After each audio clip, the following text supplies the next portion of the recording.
Fala galera, hoje tem vídeo no canal e o vídeo de hoje vai ser sobre a documentação necessária para você iniciar o seu processo de au pair, então fica ligado.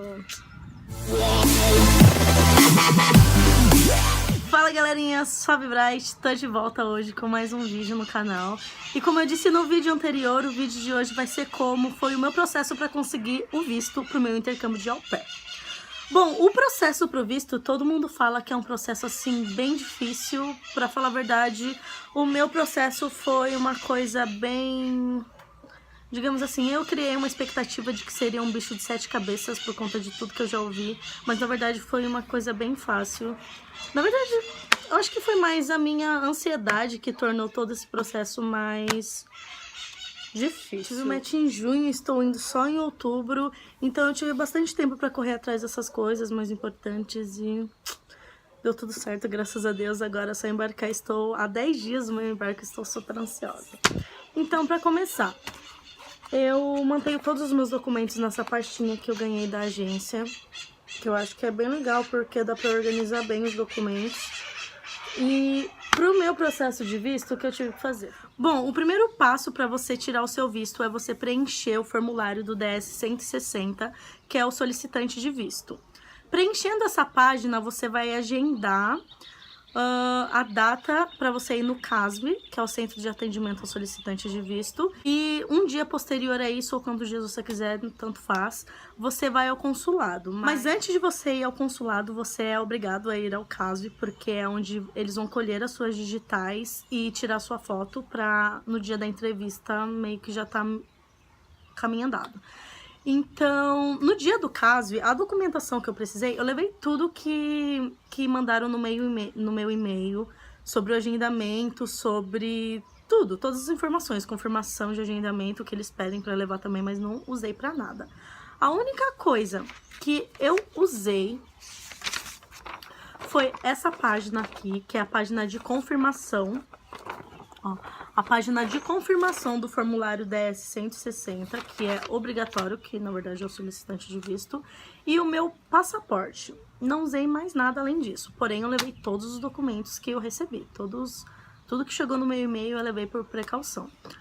Aí chegando lá é uma coisa, tipo, é uma fila gigante, mas você vai sendo direcionado por horários, o horário que você agendou, então você vai chegar próximo do horário que você agendou, você vai ser atendido antes.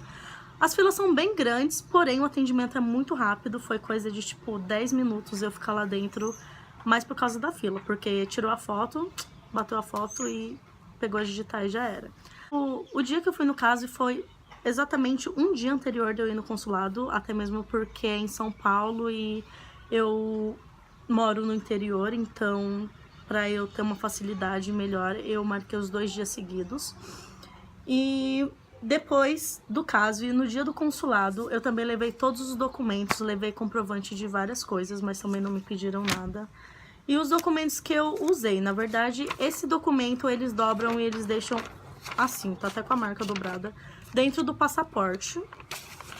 Ah, no dia do caso, eles colam um código de barras para eles validarem no dia do consulado também. Então, cheguei assim e levei todos os documentos, mas no balcão lá eles só pedem o meu passaporte, o DS 2019 ou 2019, que é esse documento aqui que você recebe pela agência, que na verdade é meio que uma carta da família para vocês ter comprovação de que vocês vão ficar lá como intercambista, e a confirmação do pagamento da taxa SEPS. Aí apresentei esses documentos, ela disse que eu já podia guardar essa página, que era a confirmação do visto, e já me direcionou para a fila de segurança. Na fila de segurança eles te dão uma caixa plástica onde você tem que colocar todos os seus pertences, não pode deixar nada nos bolsos, nada. Eu tive que tirar até o meu casaco, para vocês terem uma noção. Não pode ter nada para você passar pelo detector de alguma coisa, né? Não sei se é só de metal, sei lá. Mas no dia do consulado, muito importante lembrar que você não pode entrar com o celular no prédio, não pode entrar, tipo, nem com ele desligado.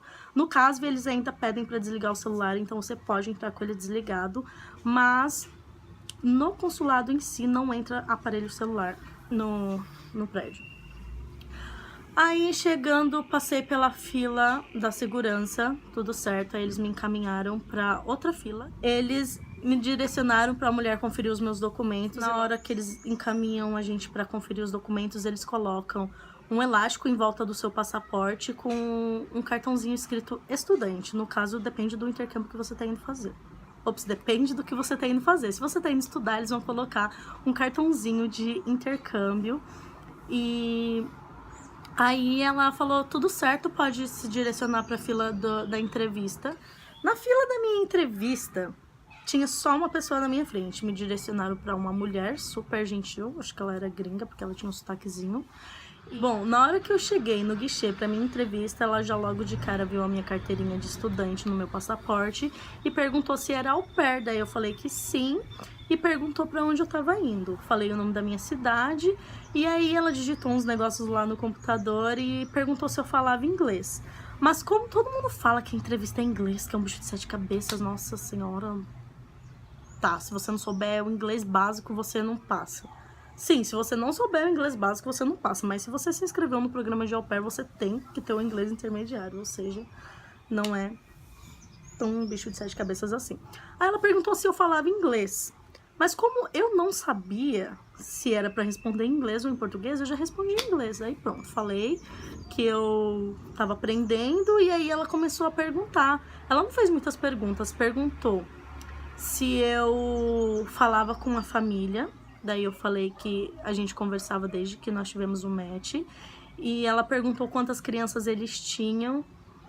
E aí eu falei que tinha 2 crianças. E perguntou a minha idade. Quando eu falei que tinha 20 anos, ela meio que fez uma carinha de surpresa, assim, sabe? Tipo, que legal. E foi só isso. Aí depois ela perguntou se pra onde eu tava indo era área rural. Aí eu falei que não. Aí também, essa pergunta ela fez em português e eu respondi em inglês, porque não sabia, né? Se eu sabia como responder em inglês, porque eu não responderia. Aí depois ela disse que meu visto foi aprovado. E, nossa, na hora que ela falou que meu visto foi aprovado, gente, tipo, parece que caiu o mundo, assim... Parecia que tinha uma muralha da China construída nas minhas costas e desmoronou, porque foi um alívio tão grande, porque, tipo, já tava tudo certo e era o único detalhe que é o mais importante pra eu conseguir entrar nos Estados Unidos. Então, pra mim foi bem aliviante. Aí o meu passaporte ficou lá e aí ela me deu esse papelzinho branco falando que meu visto foi aprovado, quais eram as regras pra eu receber. Tem gente que coloca pra receber no endereço, mas como eles não entregam na minha cidade, eu coloquei pra retirar lá no CASV, que pra mim também não seria muita diferença. E como eu coloquei pra receber lá, em um dia meu visto tava pronto. Se eu colocasse pra receber em casa, é no mínimo 10 dias. Aí ela me deu esse papelzinho e esse panfleto aqui, falando de todas as regras que eu preciso saber pra entrar antes de eu ir pros Estados Unidos e... falou que era muito importante eu ler. Meu passaporte ficou lá e foi numa terça a minha entrevista. Numa quarta eu já recebi um e-mail de que o meu visto já tinha sido liberado. Aí numa sexta-feira eu fui buscar e foi bem tranquilo. Aí fui no CASV também, não fiquei 5 minutos lá. Só levei o meu RG e o meu visto. Tcharam! Está aqui no meu passaporte, o documento mais importante. Porém, para eu entrar nos Estados Unidos, além do meu passaporte e do meu visto, eu preciso ter o meu DS 2019 em mãos, porque senão o visto não vale de nada.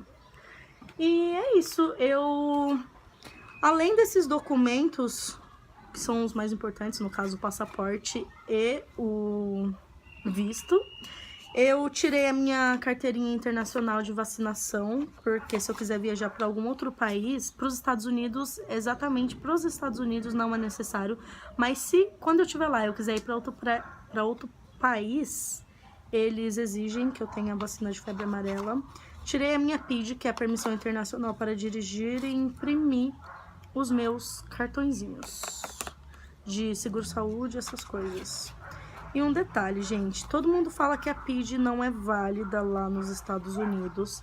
É mais por uma questão de segurança, porque realmente não é válida. A maioria dos estados exige que você tire a sua driver's license do próprio estado. Como eu vou pro Texas, eu vou ter que fazer a prova do Texas, porque a minha PID lá, por mais que a minha PID tenha a mesma validade da minha habilitação, que no caso uns 3, 4 anos daqui pra frente, eu vou ter que chegar lá e tirar a minha driver's license, porque lá eu só posso usar essa PID, acho que por 3 meses, se eu não me engano.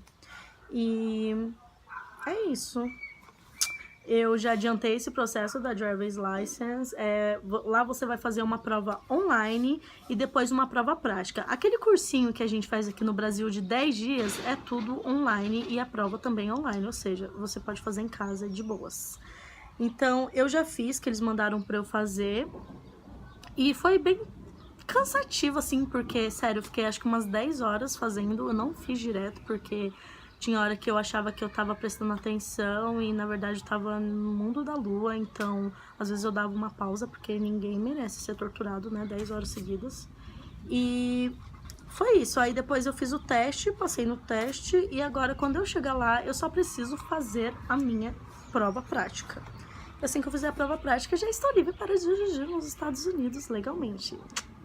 Então, gente, foi isso. Espero que vocês tenham gostado. Espero que tenha ajudado vocês em parte de documentação, essas coisas, porque eu mesma sozinha, eu não conseguiria... Eu sempre perguntava para algumas pessoas quando eu tinha alguma dúvida, porque muitas vezes eu não achava nada na internet sobre o que precisava. E eu acho que... sei lá, eu meio que como tô correndo atrás disso sozinha, é meio difícil eu ter certeza de tudo que eu tô fazendo tá correto. Então é sempre bom a gente ter um suporte. Eu espero que tenha ajudado vocês em alguma coisa. Caso vocês tenham alguma dúvida, pode deixar aqui nos comentários sobre documentação, sobre qualquer coisa, qualquer coisa que vocês precisarem. Ou manda lá no meu Instagram, Isa com 3 As, Medeiros, tudo junto. E... é nóis, o que eu puder estar ajudando vocês, eu vou ajudar. Então é isso. Beijo. XOXO.